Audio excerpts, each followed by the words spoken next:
Hello, I tried to get a YouTube video that showed the contour lines like the way I wanted to show you in class, but I just couldn't find anything, so I'm going to try to go back over it with you. We started in class explaining it, but let's just touch base again about how to make contour lines on your painting using red, watered down acrylic. So this is just an alizarin crimson, and I added out of my jar of water. Let me see if I can move it into the view of the camera here a little bit. And I just really watered it down on my palette so you can see it's, if I tilt the palette, it's really runny, okay? So this is not thick paint. It's almost like watercolor once you're ready, once you've mixed it in. So go ahead and mix it in, and then you can use it to just draw directly what you're seeing on your picture. I'm going to turn my canvas actually. Please feel free always. You don't have to always draw it one way. You can even go upside down. It doesn't matter. A shape is a shape is a shape. So if you're having a hard time getting a shape, turn your card around or your picture around and turn your canvas around so that they're facing in the same direction and break it up. So I'm going to go, actually, let me go upside down. So whether this flower here, the shape is, it's the same shape. Actually, let me see here. You lose your place. This is this is this. It's beginning anyway, okay? So I'm just bringing out those basic shapes that I saw. This leaf right here is right there. There's that swoop up. There's my swoop up. Sorry about that. And just recreate the shape. Now these are outlines. This is not to be major detail. See how I left out all those different pieces in the middle?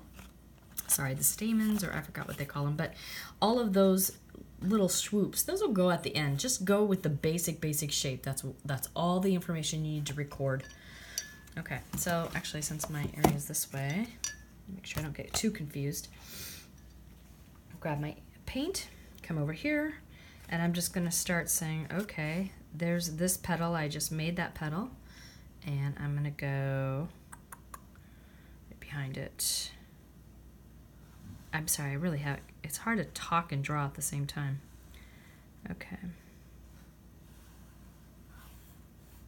Okay, so it goes in, I'm sorry about that. It goes in really easy. Let's say that, whoa, I made a mistake. Let me make a couple mistakes here.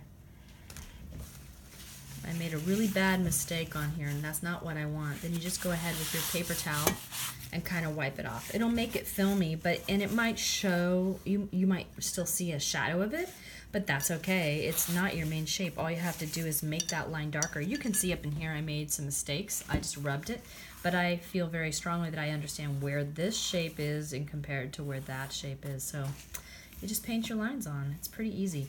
If you really want a grid, you can go ahead and paint on a very thin beige grid. I put this rather yellow so you could see it, but I would make it very faint beige and draw those lines in, and then go ahead and grid, but grid with the paint, and it would work as long as you let those lines dry between when you put them on and when you're gridding on top of that. It should work. Now you can go ahead and use a pencil. You really can. A lot of artists use pencil, or they even used vine charcoal. I personally have found that they can show up. Sometimes I press too hard. I mean, you can go really faint. So if you want to, just make sure you're not shoving your hand into the canvas and bending it. That's important to keep your canvas flat. So anyway, that's how to draw contour lines on your painting.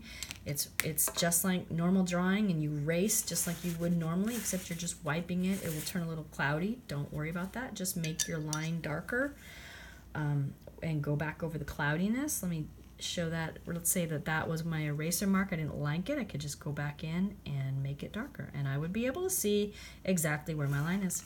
So it's pretty simple. Now, this week, that is what is required of you. If you'd like, you can go ahead and put in the background. You always want to put in the background first for a realistic painting, because it's very, very hard to go back in and, let's say, I mean, this is part of the whole. If you went ahead and painted that flower first, and now you have to go back in between the petals and put the background in, your background is just going to look very choppy. So you want to be able to blend those backgrounds together, and I'll make another video for that. Okay, I hope that helps.